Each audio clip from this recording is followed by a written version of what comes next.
A factor important to the understanding of stocks is learning how they are described. Some of the terms analyzed in this lecture will be market capitalization, industries and sectors, and cyclical and secular companies.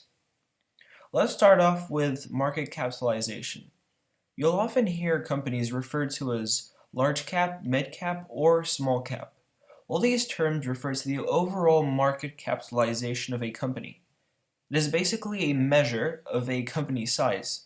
In other words, it can be described as the dollar value of the company and is calculated by multiplying the number of shares outstanding by the current market price. The shares outstanding of a company can be found on any financial website, such as Yahoo or Google Finance, and is just meant to represent the company's stock held by all of its shareholders.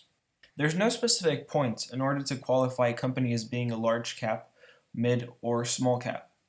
But usually you'll see a small cap company being valued at less than $1 billion, a mid cap company between 1 and 5 billion, and large cap over 5 billion. Let's just look at a quick example in order to illustrate the concept. I'll use Apple stock as the example. Say Apple has a stock price of $500 per share and has 900 million shares outstanding. If you were to multiply both figures, you would find out that its market capitalization stands at 450 billion, earning it a spot as a large cap company. Larger cap companies will tend to be much less vulnerable to the ups and downs of the economy, in large part due to their huge financial reserves. On the other hand, small cap companies are much more vulnerable to turmoils, but can provide for a lot more growth versus the large caps. Companies are always divided into sectors and industries. A sector represents a large part of the economy. These can be sectors from financial to technology companies. Industries, on the other hand, are much more specific and are part of a sector. For example, banks are an industry within the financial sector. The existence of sectors and industries are important to know as they frequently all move together in terms of stock price. An event in the economy can affect an entire industry. For example, if there were higher gas prices, the profits of transportation companies would fall, thus causing the company's stock price to plummet. Or if an industry was in the midst of innovation and was the center of attention.